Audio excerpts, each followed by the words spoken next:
Time is precious, and so are our pets. So time with our pets is extra precious. That's why we started Dutch. Dutch provides 24/7 access to licensed vets, with unlimited virtual visits and follow-ups for up to 5 pets. You can message a vet at any time and schedule a video visit the same day. Our vets can even prescribe medication for many ailments, and shipping is always free. With Dutch, you'll get more time with your pets and year-round peace of mind when it comes to their vet care. Hello and welcome to episode 260 of the Clean Energy Show. I'm Brian Stockton. I'm James Whittingham. This week, there was a massive blackout in Spain and Portugal on Monday. It's okay, no one panicked. Oh wait, I'm being told they did panic. There was a run on grocery stores and no one could remember how to do long division. The UK's Labour government is pressing on with plans to build overhead power transmission lines, despite the fact they are unsightly and unpopular. Said the current Prime Minister, come on, we let Boris Johnson get away with that unsightly and unpopular haircut for years. I forgot about that haircut. I wonder if he still has it. Already hair. 89% of people worldwide want their governments to do more on climate change, yet most think support is low. It's like how I think I'm good looking, and so does everyone else. Protesters in the UK have begun mailing their old, worn-out, and unrecyclable clothing back to the CEOs of the companies they bought them from. I guess we better hope that the merchandise we sell in the Clean Energy merch store will last forever. All that and more in this week's edition of the Clean Energy Show. Brian, you world traveler, you. Where were you this week? I was in California, but before we get to that, we have a special message from California Governor Gavin Newsom. The Golden State and Canada have always shared so much in common. Sure, you know who's trying to stir things up back in D.C., but don't let that ruin your beach plans. California, it's the ultimate playground. 2,000 miles from Washington and a world away in mindset. From our iconic beaches and national parks to world-class wine, food, and outdoor adventure, there's something here for everyone. Last year, nearly 2 million Canadians visited California, because here in California, we've got plenty of sunshine and a whole lot of love for our neighbors up north. So that ad worked on you, Brian. You went to California. Yes, although I was already there, I think, when the ad came out. But I was remarking on a couple of things from that ad. 2 million Canadians visit California That's a staggering number. That's 1 out of every 20 Canadians visits California every year. I was really surprised at that. Yeah, I know. And they talk like us in a lot of ways. Yeah, Some people would disagree. Do they say pasta the way we say pasta? Pasta? I think it's You pasta, should have tested that out while you were there. I should have given you that assignment. But yeah, I don't know. We have a lot of values in common, I guess. And of course, it's warm. Yeah. Unlike Canada. No, and a lot of Canadians live in Los Angeles. I heard one time, the statistic is Los Angeles is the 3rd largest Canadian city because there's so many Canadians that live there. Wasn't there 1 million ex-Canadians in California at one time? Something like that.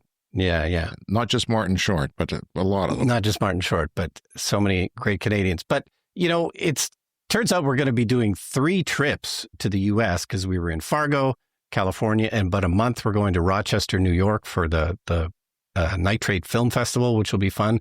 But we booked all of these trips way back in the fall. We sort of planned out our travel for the year, and it just turned out that 3 of them were the U.S., then we're going to go to the U.K. later in the summer. And all of them required buying passes up front, expensive passes up front. So it would have cost us a lot of money to sort of cancel those things. Mm-hmm. If this is still going on next year, we'll have to kind of think about it again if we want to. Because it seems like the boycott is working. Canadians are not traveling to the U.S. And if the governor of California is putting out a message like that, that means the boycott is working. Yeah. Canadians are definitely not traveling. And that is putting some pressure on somebody somewhere. Did you drive to California when you were a young man in 24 hours? Were you one of those people? Yeah, on the way home once we did it 24 hours nonstop, yeah. And in my car, my 83 Datsun just barely made it too, because it was the winter, so it was cold, and it started burning the cooling fluid at some point. Oh, dear God. And so the temperature meter on the car kind of kept going up and down just as we were getting close. Oh, no. So, yeah, it was completely out of cooling fluid, but because it was so cold out, it was minus 20 or something. Uh-huh. I was at the TCM Classic Film Festival. I got to see Ken Jennings, host of Jeopardy, introduce a film. I didn't get to talk to him, so I didn't get to pitch him my idea for the show. But he gave a great introduction. I thought it was the best one of the event. He did his research. He watched the film. He really set it up nicely, like giving context, because it was a film from 1933. So it helps to have context for the time period and other movies that were coming out at the time. I thought that was great. And it's a movie that you can't see anywhere else. It's called Moonlight and Pretzels, and it's simply not available. The only way to see that film is to borrow the print from the archives at Universal Pictures, which is what they did for the festival. So that's the fun thing. Why won't they digitize it? They haven't. I mean, they could digitize it, but they haven't. So okay, that's the only way to see it. So saw a few things on film, but the highlight was actual VistaVision film projection, which no one has done in at least 50 years. It's a horizontal 35 millimeter film format where you just basically get a larger frame than standard 35 millimeters, sort of like 70 millimeters. So it's extra high quality film. Think of it as more pixels. It's a higher resolution because it uses more of the film print for the image. Yeah, it's like twice the size of the negative. Is that right? So it's similar to 70 millimeter, but not as good as, say, IMAX or something like that. And so they had to specially install these projectors at the Chinese theater in Hollywood there. They shipped them in from Boston and assembled, 2 of these projectors that hadn't run in 50 years.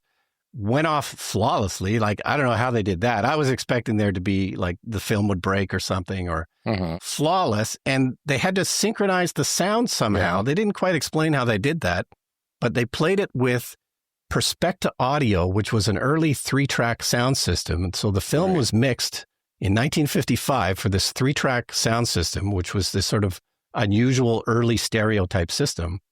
So what kind of tech did you see there while you were there? Oh, right. Yeah. I was going to talk about Waymo. Yeah. I saw a few Waymo driverless taxis driving around. Saw probably 4 or 5 of them while I was there. Okay. That's not like San Francisco where you can't blink and not see one, but okay. Yeah. Saw 4 or 5 of them and all driving around without a driver. There was one car where I started taking pictures of it, and then the people in the car started taking pictures of me and waving, and they seemed to be having a really fun time in a driverless taxi. Why, Brian Stockton, did you not take one? I don't understand. It's the first thing I would have done. It would have been, I'd have to set up an account and everything. Didn't even think of it. Yeah. Well, I would love to do that for our show. And then little pizza delivery bots, which I saw 3 or 4 of those driving around the sidewalks. Where were you when you saw those? Exactly. Like what part? That was like Sunset Boulevard, Hollywood Boulevard. Okay. So those are real, because I've been watching Everybody's Live with John Mulaney, which Netflix made him de-emphasize California, but I really liked it when he emphasized California, because he said, they don't think people hate California, people hate LA. So that's not nice. They probably go there, the people who claim they hate it. I don't know. But yeah, he has one as a special guest on his show. One of those, Samos. They call them Samos. Okay. They comes in because he thinks that's part of LA. I brought you a present, if that's all right. Really? Yeah, Okay. I did. Samo! Oh, what? It's inside Samo? Yeah, he looks gorgeous, by the way. And he moves so fast. It's okay. So what did you think about them? Yeah, they looked really cool, and I could tell that one seemed to be pizza delivery. It had like the name of a pizza place on the screen. So I'm not sure if they were all pizza delivery. No, they're not. You can get like a protein bar, and some people do. Yeah. Or maybe a bag of Doritos if you're high. Like it'll do that. And because of the relatively low cost of not having a human labor involved, or gasoline, you can get, I don't know how much it costs, but of course there's a lot of people with extra money and, pharmaceutical and retail cannabis that are maybe ordering things. Did you find them a nuisance at all? Like there has been a bit of a pushback against street scooters. I mean, did you feel the same way about these? No, I didn't think so. There was one person riding an electric bike way too fast on a sidewalk, so that bothered me. Yeah. But no, it seemed fine. And one of them had to do it like tricky navigation. Like there was a person kind of hanging out on the sidewalk, and it had to kind of go up slowly and then creep around the person and then around a tree and then kept going. So people just I was impressed by that. And, it's not like there's millions of them or anything, but yeah, I saw 3 or 4 while I was there, which seemed like a lot to me. See, you could have ordered something. I don't know how. Where's it going to, though? If Is it going to a residence? Is it going to an apartment building? I'll meet you downstairs. The app says your bot is here with your chocolate bar. Yeah, presumably you have to meet it at your door. It's not going to... They have security on them. They will start making noise, I think, if you try. And when they get jammed on the set of the TV show on Netflix, John Mulaney's show, they have to have a team of people come and carry it away. But it's basically remote controlled, and yeah, it's kind of funny. It amuses him to no end. Well, we have a new prime minister in Canada. We had an election last night, which is why I'm very tired, because I stayed up late and I woke up early and I didn't sleep well. So I may take a nap mid-show. Okay. But I'll use my mute button in case I snore. It is Mark Carney, who used to be the governor of the Bank of Canada and the governor of Bank of England, right? Yeah.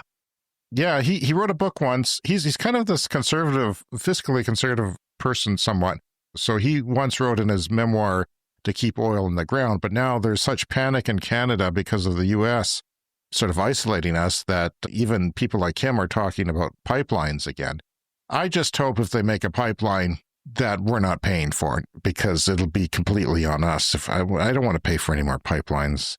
I'm not a curmudgeon old man who says don't use my tax for this and that, but it's a lot of money. Like, what they want could be upwards of $1 trillion, and that would be just a total mistake if they're not in use. And, pipelines would have to bulldoze over indigenous lands, and that's just not going to go over well, and there's going to be lots of pushback from Quebec. It was a weird election, Brian. I have to tell you, we have three main parties in Canada, and for the first time ever, they abandoned the smaller party for the other progressive party, and that's never happened before in my lifetime. I always expected it might, because things seemed urgent. Well, this time, it really seemed urgent. Of course, the Conservatives did better than they ever have. Yeah. And right now, it's a minority government, if you're familiar with the parliamentary system, but I think it could turn into a majority. They went over a lot of the seats, and they're very close, and a lot of people voted. 7 million people in Canada out of, 38 or something? Not possible voters, but population as a total voted. I did. I voted on Easter Sunday during Easter dinner, and there was no one there. And it still took too long because everyone was nerdy. All the poll workers were trying to make themselves feel important. And it took too long. But yeah, it was a painless experience. A lot of people took advantage of that over the Easter weekend. But before he took over from Prime Minister Justin Trudeau as head of Canada's Liberal Party, Carney spent 5 years as the United Nations Special Envoy on Climate Action and Finance. He helped found GFANZ, or Z, a global initiative to mobilize capital to decarbonize the economy, which he co-chaired with Bloomberg founder Michael Bloomberg. I didn't know all that, actually. I wasn't really paying attention. So, yeah. And another thing I'll mention is that the local Facebook group of Tesla owners, there was one guy with a Cybertruck who posted two incidents of people peeing on his Cybertruck one night outside an establishment. And there wasn't one person each time. It was multiple people each time. And he's like, please stop doing this. So I'm not surprised. I think there's a backlash against Cybertrucks even without, Musk's political stuff. At least this is what I'm hearing from my son, who's in touch with the male underworld. Well, it's amplified now because it's a symbol of America as well. So people are very anti-America here in Canada right now. Well, I took the Bolt in because, remember, my hatch wasn't working, my Bolt EV. And right. Yeah, it's going to be 3 weeks before they can find a part for it. So, but they think they know what's wrong, and they saw another one. But, usually when you have a problem with a car, you can Google it and find other people with the same problem, find a YouTube video how to fix it. It doesn't exist. It's weird. It doesn't exist. And I saw an Equinox EV, which is the bigger crossover, and I thought it was huge. Like, I know it's a lot bigger than the Bolt, but it seems excessive to me because I was thinking about maybe that would be an okay thing. And my partner, she wants it because she takes kids around at work and loads car seats in and out and stuff like that. But it's too big. I think it would be nice to have a compromise in between the two. I think that would suit our family as long as there's enough room in the back seat and everything's comfortable. All right. So from The Guardian, I thought this was interesting because we have talked about overhead power lines quite a bit lately, especially due to the California wildfires. Overhead power lines, it's one of the big problems with them is if you're in a dry area, they can spark wildfires. But the reason you don't do it typically is because it costs a lot more. So I thought this was interesting. The story from The Guardian puts some numbers to this. The Labour Party in the UK is currently in charge, and they're planning to press ahead with overhead power lines, which are often called pylons, those very, very large power structures that carry power. Labour has vowed to press ahead with its plans to build more pylons across England and Wales, a subject of local political division. As a report says, underground electricity cables are more than 4 times as expensive. I did not know that. That's pretty significant. So they have to sort of horizontally drill under roads and things, and maybe they have to pay more for disrupting the land that they're digging up. But it seems like maybe it would pay for itself in the long run. I don't know. UK might be a different story. They're getting a lot of big storms, but we get a lot of thunderstorms in North America here, and that takes out power. Now, it also says the maintenance is more expensive, which also makes sense because then you'd have to dig it up. But one would hope that they would be overall more reliable and maybe last longer. I don't know. But yeah, just 4.5 times more. And that, of course, depends on the terrain. There's going to be some places that are easier to dig than others. And there's places where it's even way more than 4.5 times the cost. Wow. To do That's really surprising to me. Because California is pushing ahead to do some of that. Yeah, it almost seems like they have to in California just because of the wildfires. Yeah. I mean, there's a big difference if you burn down a city because of your power line was started a fire, and they often do, and they often have to shut them down as well when that costs them money. Yeah, but there's a lot of opposition to the overhead lines, of course, because they can be quite unsightly. They can ruin some really nice vistas. Similar to offshore wind can be a problem sometimes. We'd all prefer probably not to have them, but it's certainly better than the alternative. At least offshore wind, you can do it far enough so that you can barely see them or not even see them. Yeah. We did a show once where we talked about how long you would have to go for different size turbines to not see them, either through atmosphere or through the horizon. And, sometimes those are doable. Yeah. And of course, the other issue is they're going to need a lot of power lines quickly because they're trying to get off oil and gas, and that's going to just require more transmission lines. So it seems like it is probably the inevitable choice to go overhead because they're going to need a lot of them. They're going to need them fairly quickly, and that's the cheapest and fastest solution.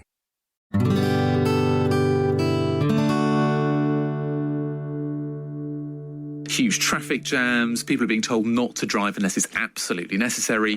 Undergrounds have been evacuated in Madrid, the metro in Lisbon and Porto in Portugal have been suspended. Airports are affected. Large areas of Spain and Portugal have been hit by a power outage.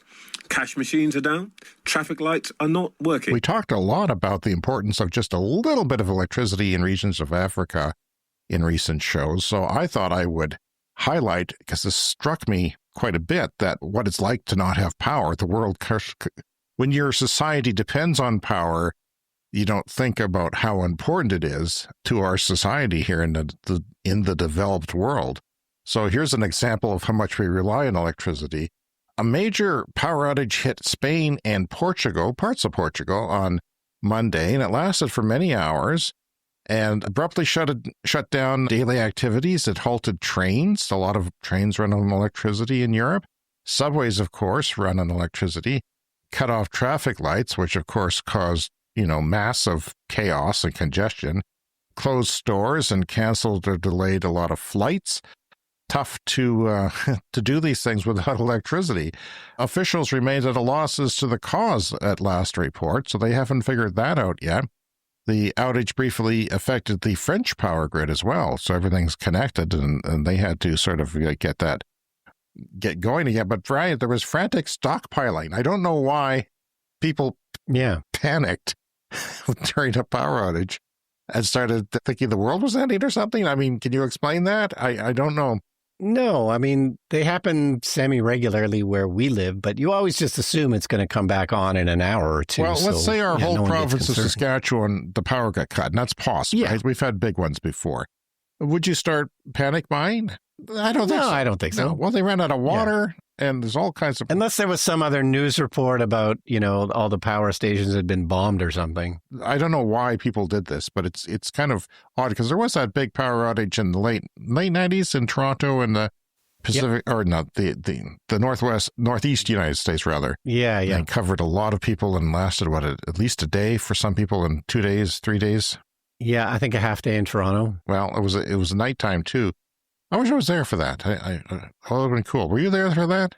I was there, yeah. I had friends who were stuck on the subway, and one of the subways goes across the Don Valley, so it's like under a bridge. That's not a good place to... So they were stuck they stayed on the train for like an hour or two, and then they realized, okay, well, we got to get these people out of here. So they had to walk them, out of the train and then down the tracks to the other side. Wow. Did you see any stars? Because in big cities, you can't see. It's part of nature that sort of gets kept from you. I don't remember looking up at the sky at night. But Headline, Brian Stockton did not look up. Okay. The lack of access to information made a lot of people panic because, people are relying on electricity for information. Yeah. You don't have AM radios with batteries ready to go like you do in Tornado Valley. People used to have like a wind-up crank radio to make sure I'm you sure were we connected. had a couple of them. We've sort of picked them up from garage sales or from people giving them away. But yeah, one day it might be handy. And those things create lights too. I remember using one for light once when I was desperate. I forget why. Yeah, but water was snatched up in stores. I don't know why. I mean, the taps still worked, didn't they? Soon after the electricity was cut, long lines started to form outside ATMs. Why? Because you can't pay for anything if you don't have cash. Right. So I don't know if the ATMs were working, but apparently they must have been. I don't know if there was a battery in them or something, or a backup generator in the buildings that they were in. Traffic lights and electric road signs stopped working. The Spanish Traffic Authority noted on X, asking residents to avoid driving as much as possible, though many could not get access to that message because it was electronic. Yeah. There were scenes of chaos in Madrid with no traffic lights working. Vehicles blocked the city's avenues, and the traffic police improvised, trying to do their best to keep things moving. By late afternoon, commuters had ditched their vehicles, choosing instead to walk away, like some sort of REM video. They just started walking. And train passengers stranded for hours in the middle of nowhere had climbed down from their carriages and were sitting beside the tracks in the sunshine waiting to be rescued. In the city of Valencia, emergency vehicle services had been rescuing people from elevators all day. I'd hate to be that person. Oh, be terrible. I would hate to be that person because at what point do you go pee? I mean, just say, I can't hold it any longer. I'm sorry. It's happening. And yeah, so by 9 p.m., the Valencia City Council announced on social media that everyone who had been trapped in elevators had been freed. That's a long time, hours and hours, a whole workday stuck in an elevator, as long as that. Geez, if I was younger, man, I'd probably climb out and start. Yeah, but you don't want to do that because the power could come on and... Yeah. So hospitals in Spain had to run on generators, and Portuguese banks and schools shut their doors. Trains and subways, of course, came to a stop. Grocery stores were bare, with some adding up bills by hand using paper and pen, adding up the bills because they could not do it any. It's like, before, it's like the Old West or something, that's how important electricity is. I was in some store recently where the power was on, but there was something with their computer payment system, and they, and they wouldn't take cash because they couldn't keep track of the inventory properly. So without the, electronic cash machines, they wouldn't sell you anything. Yeah, I've been in that situation as well. And I always wondered why, and that's why. But yeah, they just escort you out of the store and you think, crap, I spent an hour in the store. I finally decided what I want. And now I have to leave. Yeah. 35,000 passengers have been trapped on about 100 trains. There's a lot of people trapped on trains. Joe Mert, a geology professor at the University of Florida, was celebrating his 30th anniversary with his wife, Michelle, but the train that they were on stopped suddenly on the tracks in a rural area somewhere between Madrid and Valencia. He said in a phone interview, after 3 hours, he said the dining cart was down to just beer and a few soft drinks.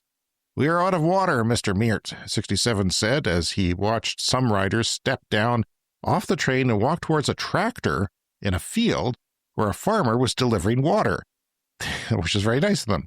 The train staff was walking from car to car delivering the news since they could not communicate electronically. So everything in society breaks down without electricity. Yeah, what typically happens around here, we'll have a power outage some afternoon, and I'll immediately go to my cell phone, and we always still have cellular coverage. I've never had it where the home power was down and we lost cellular coverage. So I'm connected back to the internet within 30 seconds using cellular, but it sounds like in this situation, it was everything. So if the whole area went down and you were outside of any cell phone coverage, you may not have cell phone. I read once that there's batteries in cell phone towers. Yeah. But they only last for a few hours, a few short hours. And I could be wrong. If anyone knows, come talk to us. It's time for some listener mail, Brian. Yeah, last week we heard from John in Japan, who's a member of government there, but he came from a small city in Saskatchewan called Swift Current, and that got us wondering about our listener Bob, who's also from Swift Current. We had mentioned him. He was having a little problems with his Hyundai electric vehicle, and he heard us talking about him, and he wrote in this week and says, "Good morning. Just listening to the podcast and heard you read John's letter. John and I actually graduated from high school together. Small world." And he also says his Hyundai Ioniq 5 is all working. Everything's good now. Well, that's good. That's good to hear, because he had a long way to go to the dealership to fix that. And I'm going to take a bathroom break. So I'm going to go like this so I know where to hit the video. And I'll be right back.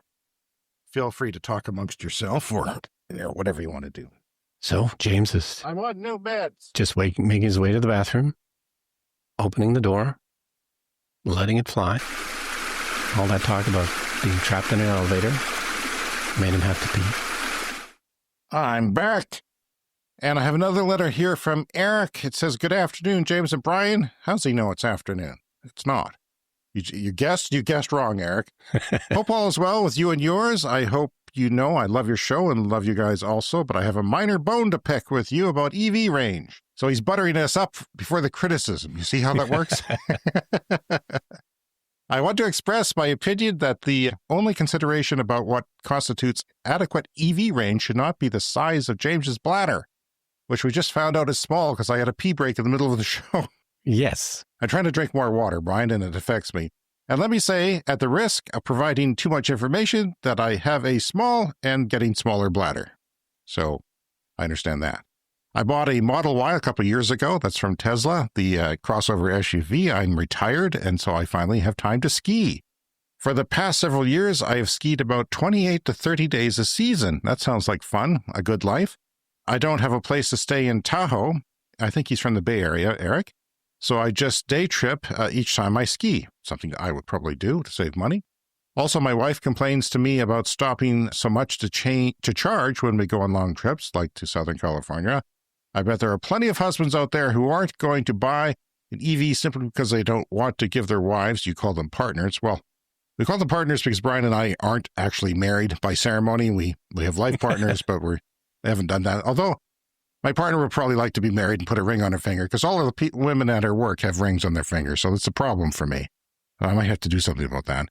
So that's another reason to complain. He says, I don't think that it's too much to ask the car makers to offer cars with the same range, real range, not the fake advertised Tesla range, as my Toyota Tundra. Another less rational reason to offer EVs with adequate range has to do with people's perception of EVs, and I agree with you, Eric. One example of what I'm talking about is the neighbor of mine. She believes strongly that we are causing global heating. She has gobs of money and can certainly afford to buy an EV, but won't, due to mostly because of the range issue. Yeah, the older people are, and sometimes the harder they are to change their minds. I can understand that. I truly wish I could say to her that EVs now have the same range as an ICE vehicle, but I can't. Another neighbor has an EV, but she says she'll never give up her ICE vehicle because of the range issue. You know, there are, I'll interject here, there are like Lucid Air, and there are a few kicking around North America that you can buy with ridiculously long range. Super long range. That would be certainly more than some ICE vehicles, if not many of them. Thanks again for all your hard work on this podcast, this very entertaining and informative podcast. And he's from California. Eric, thank you for writing us, Eric. I don't think we disagree as much as you think we do, because Brian and I, when we say something like you don't need range, we're talking about the future, what we know is coming down the line. We know 5-minute charging is coming. Yeah. Because it exists, in real life in China, and it'll come here. So that changes the game a little bit. Your wife may not be so upset if you charge for 5 minutes. But I fully support you wanting an EV that has that range. I know there are different use case scenarios, and I do agree that it would allow for more EV adoption. It just probably isn't as necessary as most people think it is, including your neighbor. It's more of a perception issue than a real issue. I can totally understand why people would think, oh, I'm going from this gas car that has, X amount of range, and then the EV, you look at the stat and it's way less. But of course, like 99% of the time, it's just not an issue because you just drive around town, you charge at home every night. It's just the occasional road trip. And of course, there are people who are, drive millions of miles a year, and maybe it's an issue for them. So, it's more of a perception thing, but, perception is a real issue. It will stop people if that's the perception. Yeah, I do believe cars can be the same range as combustion vehicles. Certainly, a plug-in hybrid PHEV would be good for somebody who doesn't. And a lot of people, even in China, are going for those types of vehicles, maybe because of their perception. And in China, you're just like 200-300 kilometers range in some of those PHEVs. And then you never use that gas engine unless you're going on a long trip. Now, in Eric's case, he could have probably had, in North America, they're around 100, 150, depends on the vehicle, maybe less even. Yeah, the electric range. The electric range of a plug-in hybrid, so that you can use it as an EV most of the time, and then they and a lot of people don't know those exist, but it's basically an EV most of the time. And then when you do go to Tahoe, then it kicks in and you don't have to stop, generally speaking. But a lot of people will be okay with like 600 kilometers of range or 370 miles. Brian and I are, in our cases, would be fine. I'm even surviving on a lot less than that. But yeah, it's a pain in the butt.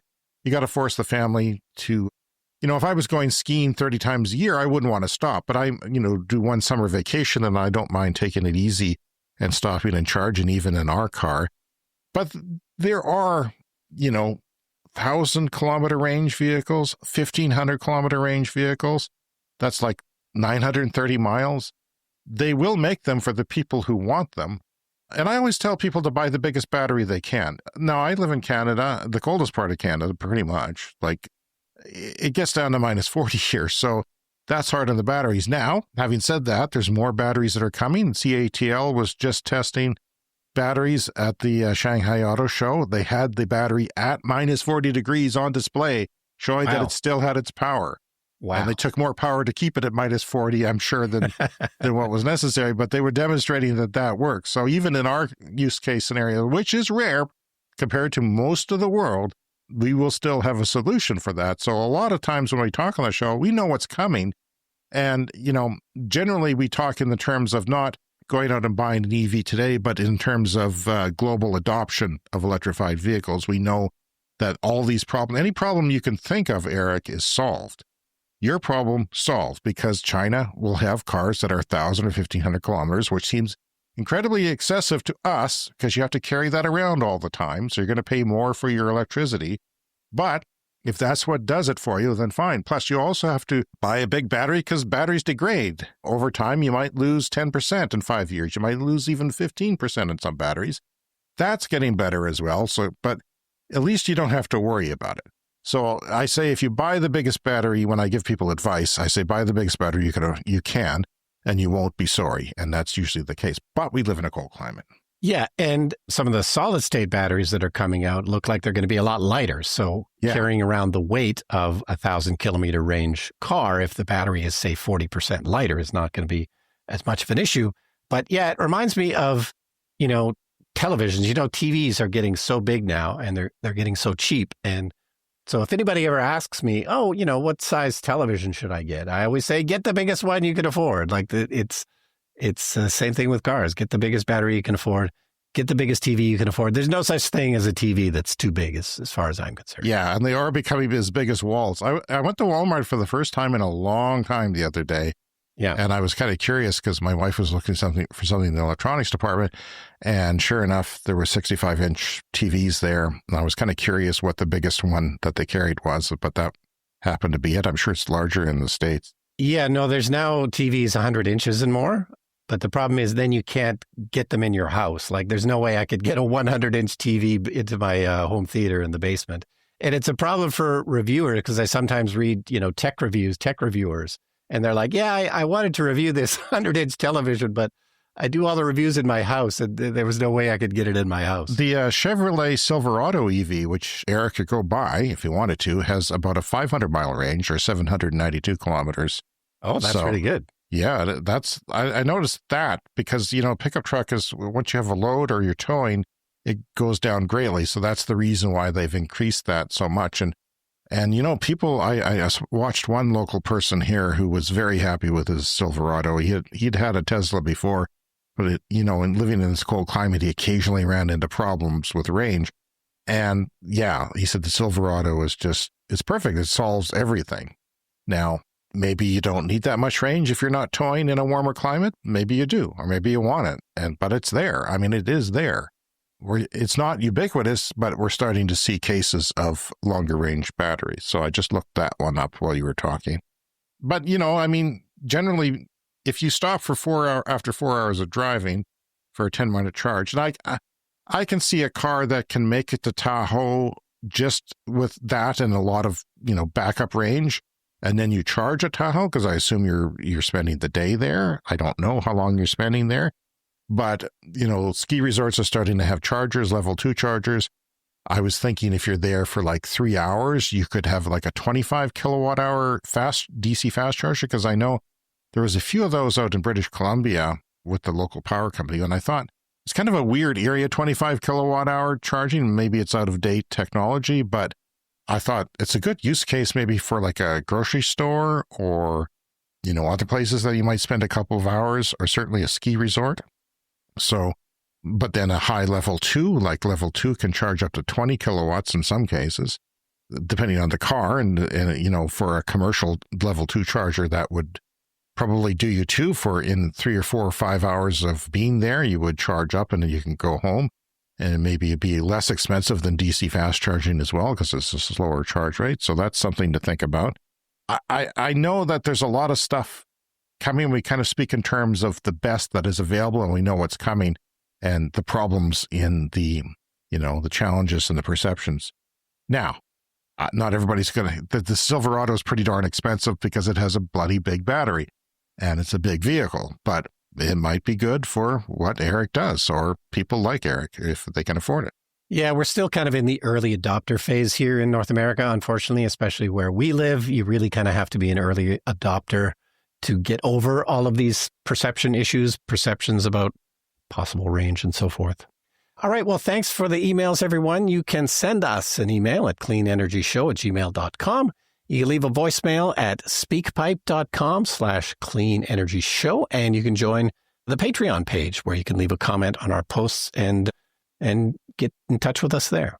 All right, so from The Guardian, mail-in clothing protests. We have talked a little bit on the show about the problems around fast fashion. The clothing industry has really changed a lot in the last couple of decades. And I remember hearing the statistics. It's like people used to buy a shirt and, keep it for 10 or 15 years. And now people buy a shirt and they keep it for a year or less sometimes. Like we're just going through an enormous amount of new clothing, and it's coming out rapidly in stores, fast fashion, and people are going and buying the latest fashion. I try and stick with, classic designs that can last, that, Yes. Hopefully you can buy it now and keep wearing it. And I also try and stick to 100% cotton, because anything else is plastic, and, it's just not, you put it in the landfill, it's not going to degrade for thousands of years. When I had young kids, I would buy from Walmart clothes, and I had to learn that you get what you pay for, that if you pay, twice as much, it'll last 4 times as long or something like that. Yeah. I bought a pair of sweatpants there for lounging around the house and doing podcasting in. They lasted for 2 washes.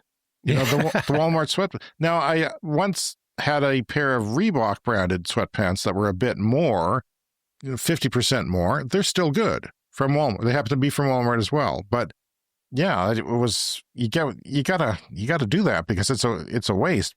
Kind of Walmarts are the bad, and some grocery stores sell cheap clothing as well. But yeah, it's not worth it. Yeah, so getting back to the Guardian story here, in February, a threadbare polycotton bedsheet landed on the desk of Simon Roberts, CEO of Sainsbury's. This is a UK retailer. A protest by post, it had been sent by Sheffield-based designer, maker, and eco-activist Wendy Ward. And she says in the letter, I purchased this from Sainsbury's at least 10 years ago, she wrote in the accompanying letter. It has served me well. However, I have no sustainable options available for what I should do with it. Beyond repair, it was too damaged to donate to a charity shop, she explained. She couldn't compost it as it had been blended with polyester, and she couldn't repurpose it as cleaning cloths as being polycotton, it wasn't absorbent. She added, I don't want to put it into a textile recycling collection as the likelihood is that it will be shipped overseas or incinerated and not recycled. Ward qualified her assertions with links to respected sources. As a sustainable fashion PhD student, she is well informed on such matters. The only action I can personally take, she continued, is to put it into my general waste bin. I don't want to do this as in Sheffield, all general waste is incinerated as energy recovery, which seems a little bit alarming to me. This isn't a sustainable option as such processes have been shown to be as damaging to local air pollution as burning coal. So she concluded, as Sainsbury's is responsible for designing and manufacturing this product, making decisions to use polycotton with no consideration for what could be done once it reaches its end of life, I have decided to return it to you. I would really love to hear what you decide to do with it. And so she posted this to her 20,000 Instagram followers as well. And so this has sparked a bit of a, protest of other people doing the same thing, mailing in their clothing to the CEOs of these companies. Because it's with this fast fashion thing, it's not like we have local charity shops where you can donate stuff, but apparently, a lot of it just does go into trash. If you donate something from Walmart, they'll just throw it out in a lot of cases because people don't desire it if it's not brand name or, decent quality. Yeah, it fits like terrible too. They fit terrible. Yeah. And now these charity shops, they have to spend a lot of money just disposing of all this stuff that they get that they can't do anything with. So it's adding costs to them as well. And I always do consider it. We give stuff to our local charity shop and you always have to make that decision. It's like, okay, is this thing good enough that they're actually going to take it and resell it, or should I just throw it in the trash now? Yeah, my partner does that. And I know that they're going to throw it in the garbage anyway, but it's like, it's better if they do it because I won't feel guilty. That's her thinking on that issue. Yeah. It doesn't make sense because it's more work for the charity to do that sort of thing. Yeah. We do turn them into rags. You ever do that a little bit? Yes. Yes, we definitely do that. Coming up is the lightning round. Stay tuned.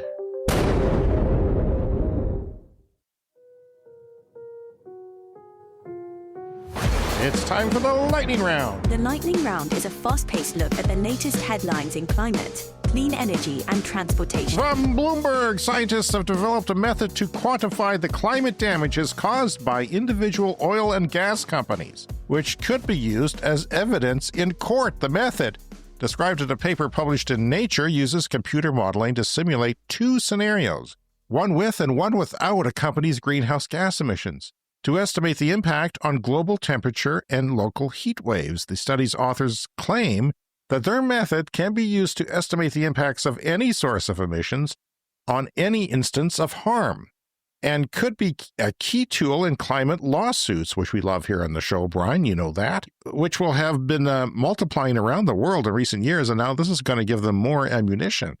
I just hope they don't come after us. Yeah. It's cloudy today. And I hope people don't mail in their clean energy stow merch to us. Last week, weren't we talking about snow? Wasn't that last week we were just talking about snow? I think it snowed last week. Yeah. And the forecast for this Saturday was like 32 or like approaching 90 degrees. 32 Celsius, yeah. That's the world we live in. Oh, and by the way, I'm wearing my VistaVision t-shirt that I got from the TCM film festivals. That is a hipster shirt right there. Yeah. That is definitely hipster level. But you should have bought several. It's kind of thin, and it's cotton, but I prefer the thicker cotton. It lasts longer, but it's hard to get. Cotton must have gone up in price or something because it's harder to get good like high-quality, thick cotton anymore, it seems. New York lawmakers are trying to shut down Tesla stores. See, some states you have to get by regulations that say you have to have a dealership, right? Yeah, there was these laws passed many decades ago to stop auto companies from having a monopoly. It's sort of like movie theaters are the same way. Movie theaters were once owned by the movie studios, and they were broken up many years ago. So yeah, it was a law that made sense at the time. And Tesla has gone through this many times in many states, and I think they've pretty much solved all the cases, and they can direct sell, I think, almost anywhere in the U.S., but now it's cropping back up again in New York. Yeah, the thing is, New York would be not the people you would expect to oppose such a thing, so this seems to be a political pushback against probably what's going on in the U.S. government. Yeah, that story's on electric. From Clean Technica, Waymo already has 22% of the rideshare market in San Francisco. Wow. And they had a little piece on saying you can't go anywhere in San Francisco without seeing a Waymo. So that's actually good advertising because that builds up confidence that, well, I see people using this product. Yeah. Now, if you had say Tesla's worked, you wouldn't know they were a rideshare necessarily. They wouldn't stand out. These stand out because they got huge sensors on them for that LiDAR. And so it's kind of like a good advertisement for them. 28 trillion, that's how much in climate warming disasters that scientists say 111 companies have caused us. 111 companies have cost us $28 trillion in climate damage. That's a new study. That can be found in Euronews. Savor, a California-based startup, is creating butter and other fats using methane captured from coal mining or natural gas drilling. Do I want my butter to come from that? I don't know. That's plans to offer these products. It's kind of like drinking your urine on this place on the space station. You know it's okay, but it doesn't have an appetizing feel.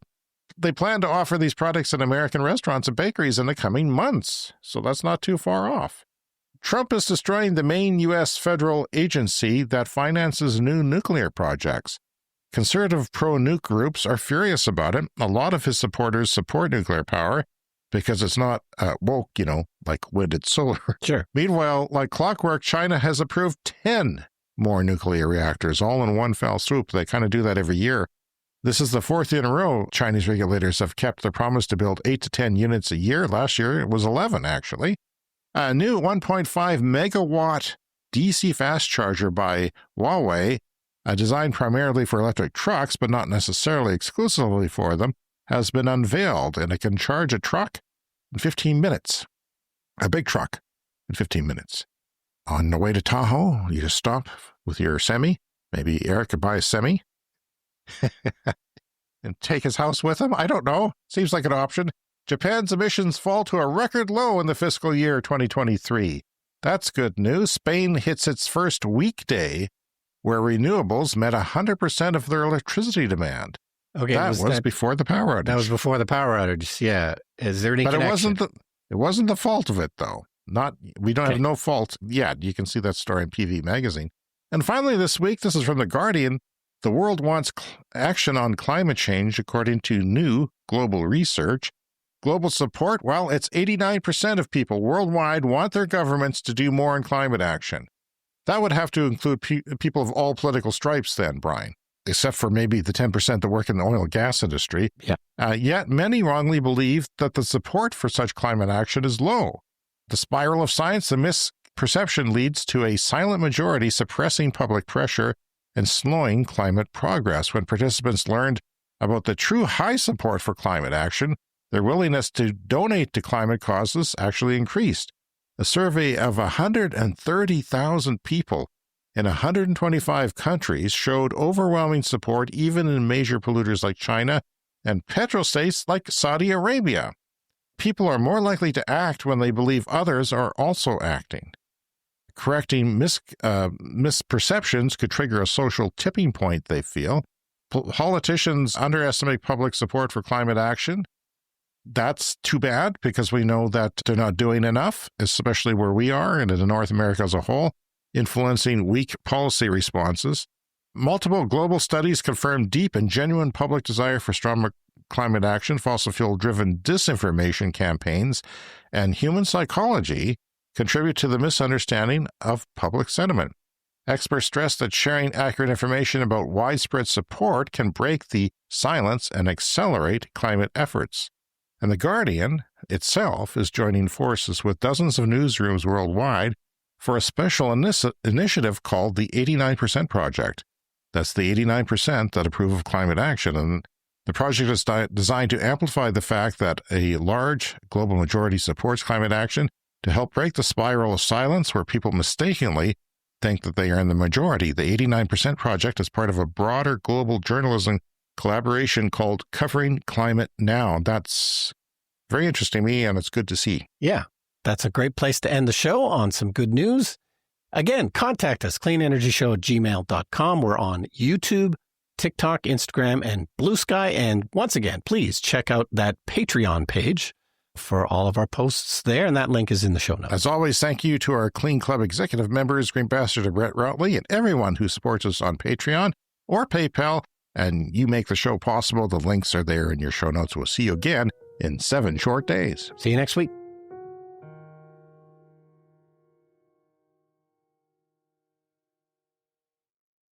Time is precious, and so are our pets. So time with our pets is extra precious. That's why we started Dutch. Dutch provides 24/7 access to licensed vets, with unlimited virtual visits and follow-ups for up to 5 pets. You can message a vet at any time and schedule a video visit the same day. Our vets can even prescribe medication for many ailments, and shipping is always free. With Dutch, you'll get more time with your pets and year-round peace of mind when it comes to their vet care.